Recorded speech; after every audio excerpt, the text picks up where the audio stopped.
Today, part 3 of casting from seashells. I made this mould from a seashell, and so far I've cast metal into it.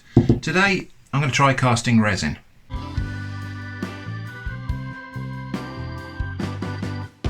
So just to recap, there are 2 previous videos, which you'll find linked in this card or in the video description.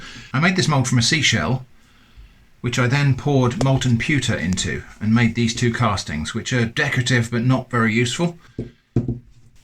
Then I made this, which is a kind of drawer or cupboard handle for fitting on a small chest of drawers or something like that. So that was an attempt to make something practical. That was in episode 2. Today we're going to try to make something like this again, but instead of casting metal, which is quite heavy but feels nice, we're going to go for resin. So the first thing I'll need to do is just prepare this mould.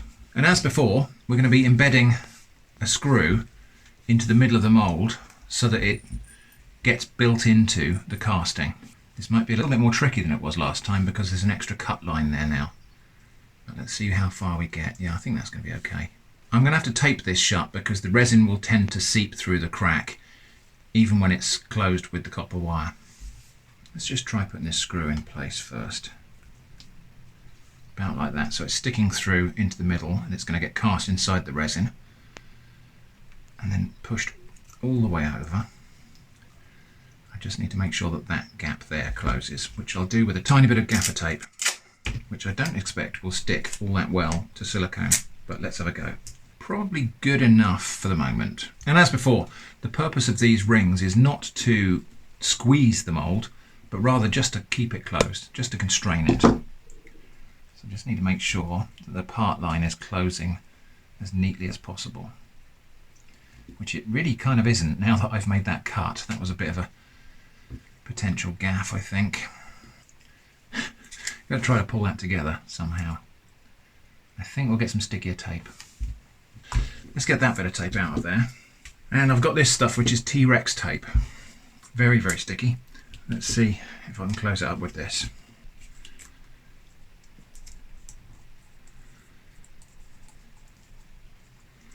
I think that could be it. I think if anything's going to stick, that's going to be it, but we'll see.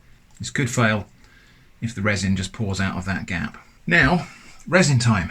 So I'm using the same resin that I used for casting my keycaps, which is a 2-to-1 mix. I've got these mica powder pigments, and we need to choose a colour of pigment for this. Now, obviously purple is the best colour in general, but I actually think copper might be the thing to go for here, or maybe bronze. Gold. Oh, that's coffee. That's copper. Weird, isn't it, that coffee looks more like copper than copper does, but there we go. So let's just have a quick leaf through these and see if there's anything else that stands out. Brown, no. Bronze green. I thought somewhere I had like a gold bronze, but perhaps not. So I think, yeah, let's go for copper. Okay, so that's pigments. That's my little silicone mixing cup. I've got a waste container here which I'll pour any leftover resin into, and now it's a case of mixing up the resin. Now, not to be too pessimistic, but there are a multitude of ways in which this could fail, and it's just worth bearing that in mind, because otherwise, you know, if you don't think about potential failures, you can't avoid them. About 0.4 of a gram should do it. There we go, that's my pigment in there. I can always add more if it looks like that's a bit weak anyway. And then part 1 of my resin. And I'm going to use all of this. So all of that goes in there. Now 12.5 grams of the hardener. Now I just got to give that a really good thorough mix. So yeah, as I was saying, there are a multitude of different ways in which this could fail. One is that stuff could leak out of the mould, and so I've tried to mitigate that by taping it up. I'm also working on a silicone sheet here on a tray which will contain any spillage. Another way this could fail is that the pigment might settle out of the epoxy and we might end up with something that's not particularly well distributed for colour. There's not much I can do about that, so we'll just have to see how that goes, but it's worth just bearing that in mind. Sometimes this pigment does actually settle down to the bottom of this epoxy because the epoxy is actually quite thin. It's a low viscosity resin that I bought specifically because it's good for making moulds when you don't have degassing equipment. The low viscosity allows bubbles to come out easily enough.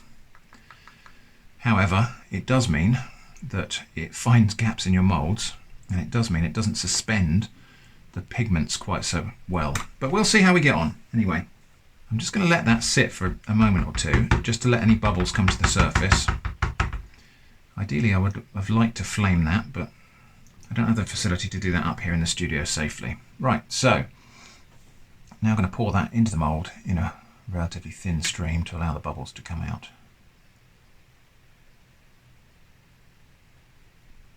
And I hope I've got enough here. So I seem to have enough because I can see that that mould has filled up to the top. Going to give that a little squeeze and a little tap.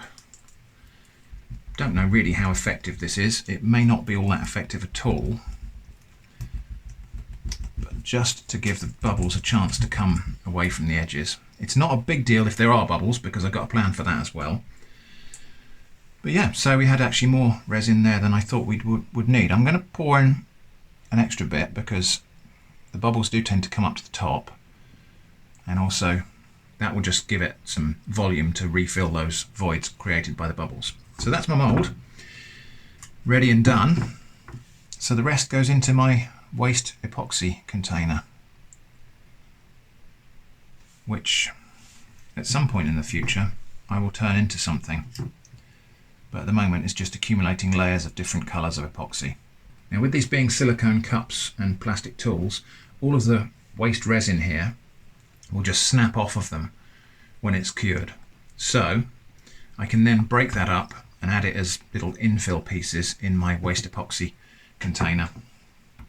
And yeah, one day, oh no, we've got leakage. That's not good. Yeah, it's not good at all. Never mind. I guess we'll see what happens. Hopefully the resin will start curing and the viscosity will go up and it will stop oozing, but I don't know. I think we're going to have a problem here. Well, this could be a disaster. I can see these puddles of resin growing, so that means more of it's seeping out. So what I might just do is actually top off this with the hope that this resin will achieve some sort of viscosity level before enough of it has run out to be a problem. We will see, but I'm expecting that that level will go down and we might have a complete failure here, but time will tell. Let's wait and see. Well, I think it's fair to say that this is not going well. I've actually propped up the edges of my rubber mat here so that the resin can't run off the edges of it. Nearly all of the resin has actually leaked out, or at least enough to be a problem. But not to worry. Failure is an opportunity to learn and to solve a problem.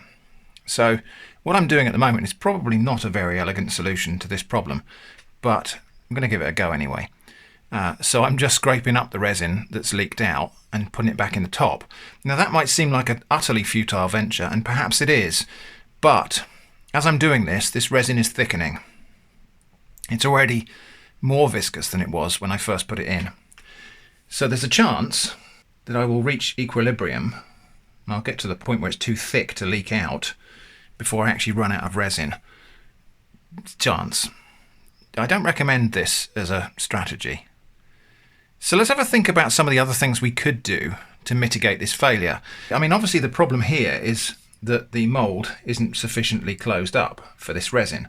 A variety of factors there. Basically, one is that I've damaged the integrity of this mould by putting that screw in it. I think that was the major problem. So I could cast this without that screw in, and then I could add the screw into the resin piece later. So I could just drill a hole and set a piece of threaded rod into the back of the thing later. That might be the solution. The other way I could do this is make a brand new mould. So I could actually take a shell, and in my wax process I could embed a screw into the positive form for the mould, cast silicone around that, and then when I take it out, I'll have a channel that's the perfect shape and size for a screw to fit into. Another solution might be just to use a more viscous resin, to use an epoxy that isn't quite as fluid as this. This is a very, very low viscosity resin, and I chose it for a reason, because I was doing very small castings. But for bigger castings like this, maybe a slightly more viscous resin would be better. I could actually achieve that viscosity by waiting a bit. I could mix it up in a cup, wait a little bit, not for it to gel completely, but wait for it to start to go viscous like it's actually doing now, and then pour it a bit later. So a bunch of potential solutions there, and perhaps you have some ideas that I haven't thought of. It seems likely that I haven't thought of every possibility. So do let me know in the comments if you think you know how you might solve this. I'm interested to know. It is still coming out, I think. So I'm going to carry on doing this, and hopefully I'll keep ahead of it for long enough that we'll get a finished piece. I mean, one serendipitous part of this is obviously that in continually adding more resin to the top of the funnel here, I am redistributing the pigment. So that problem I feared at the start, which was all of the pigment sinking to the bottom of the resin, could be mitigated by what is actually happening here. I'm not saying that makes it worth doing this way, but it might be a serendipitous side effect. Right, the other thing I'm going to do, but just because at this point it seems like anything that might help, I'm just going to put some rubber bands around this. Just going to pick some rubber bands of the right size and slip them over the top here. Just a little bit more closing force on this mould might be the thing it needs to stop it flowing. A slightly tighter one perhaps. Trying not to get my epoxy on my hands because I've got the gloves off now. This might make it worse because this might deform the mould in such a way that gaps open up more. But, you know, worth a try at this stage, because the chances are this is going to be a failure, this casting, so we can afford to take additional risks on something that might already be a disaster. What I'll do now is just spoon up some of this resin, and that will give me an idea of whether it is still flowing. Okay, I think we might have sufficiently stemmed the flow for that to do its job. Only time will tell. I'm going to leave it alone now and see what happens when that cures. A couple of hours have passed since that last bit where you saw me kind of frantically spooning resin back into the top and putting rubber bands on, and definitely the resin is now more viscous than it was. It does look like the flow has stopped or slowed to almost zero, so the consistency of the resin is now a bit like toffee. So I think we're out of the woods in terms of leakage. Whether or not this has succeeded remains to be seen. There are some more pitfalls here. Obviously the flow of resin as I was putting it back in there and scooping it up and so on may have entrained bubbles into the resin, and that might be a problem. It might not have done. It might have done the opposite. Actually, the flow of resin might have actually encouraged some bubbles to come up to the top. We won't know until we demold it. But that needs to cure for probably 24 hours now. It's the following day and the resin has kind of mostly cured. So I pulled a couple of bits of resin off of this little spatula here, and it's still a bit bendy, but it's very stiff. When it's completely 100% fully cured, that would just snap. But now's a good time to demold it. I mean, all of these little bits of resin will come off of this rubber sheet here, and we'll find, same is true of this cup, that these pieces of resin will just come out, making that completely reusable. Anyway, I don't know about you, but I'm itching to see what's going on inside this mould. So I'll just carefully take everything off of here. Yeah, made myself a bit of a mess to untangle here. Oh, now the tape is sticking. Right, the moment of truth. You've got to be careful actually picking away at this resin because it will find its way under your fingernails.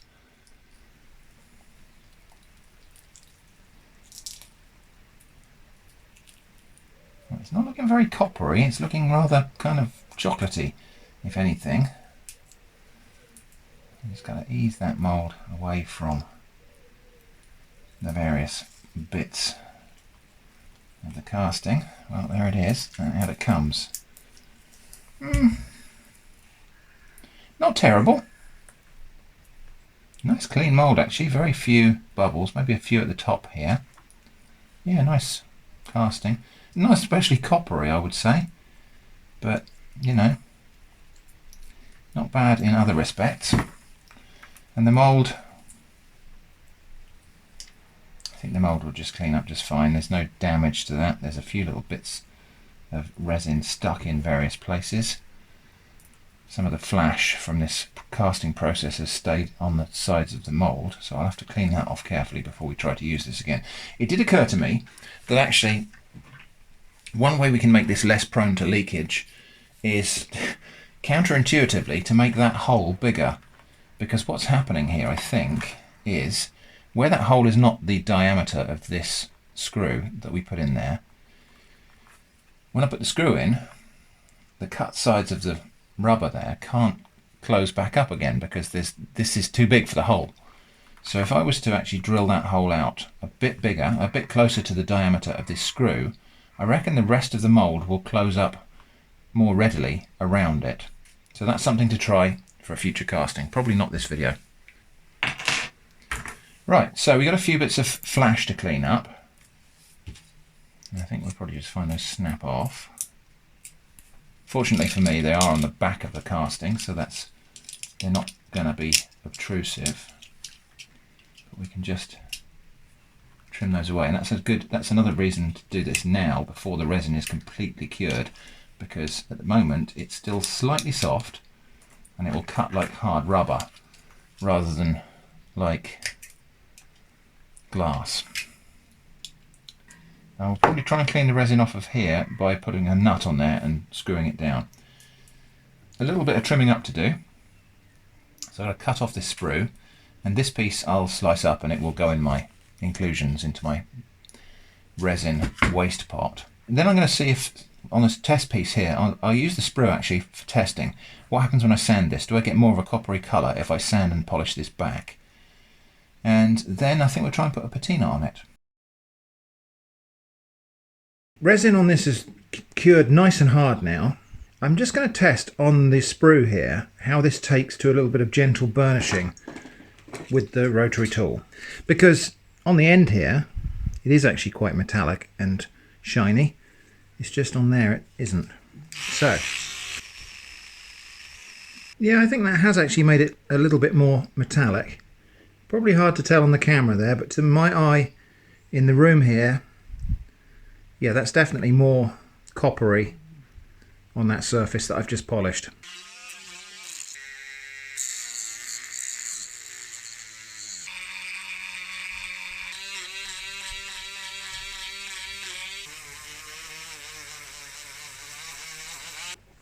Yeah, that does already look a bit more coppery. Next I'm going to give this a spray with some green paint to kind of mimic a verdigris tarnishing sort of effect.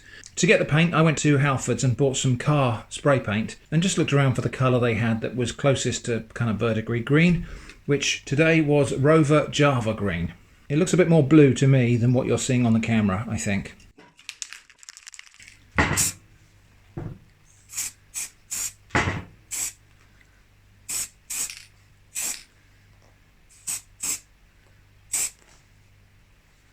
Now at the moment that looks dreadful because it's just green all over. I'm just going to wipe it back with a shop towel.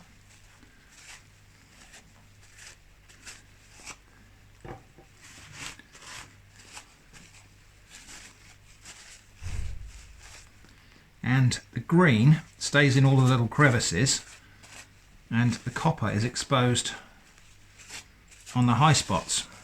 And now that green paint is dry, which takes only a very short time, I'm just going to burnish it back to reveal some of that coppery resin underneath. Okay, well there they are. There's all the 4 items I've made using that silicone mould so far, and that's the one for this video. So I don't know, I think that's going to be one of those things where you either love it or hate it, but it does look like weathered copper. I think I probably could have got away with using a lighter green than that, or maybe 2 different colours of green to give it a more mottled effect. That might have been even more realistic. It is a little bit too green, although I've got to say I have found pieces of copper that have been rusted, especially if they're in the sea, and they were as green as that. Anyway, well, there it is, and I think of the two I still prefer the metal one. I think the metal one has just got something to it, and it's not even just about the heft, it's about the luster really, but maybe that can be overcome by using different resin fillers and different sorts of things. I actually quite like all of these bubbles here, which are an imperfection in most resin castings, are kind of a feature in this one. I quite like them. I don't mind that at all. We'll have a look at these now mounted on a pair of cupboard doors, just so you can see what they might look like in use. So there it is, real pewter and fake copper. But I hope it's been interesting. I've certainly enjoyed this, and even with the failures, I've enjoyed learning a thing or two. If you've got any suggestions for things you might like me to try with this set of crafts next, then do let me know in the comments. Thanks for watching, and I hope to see you again soon.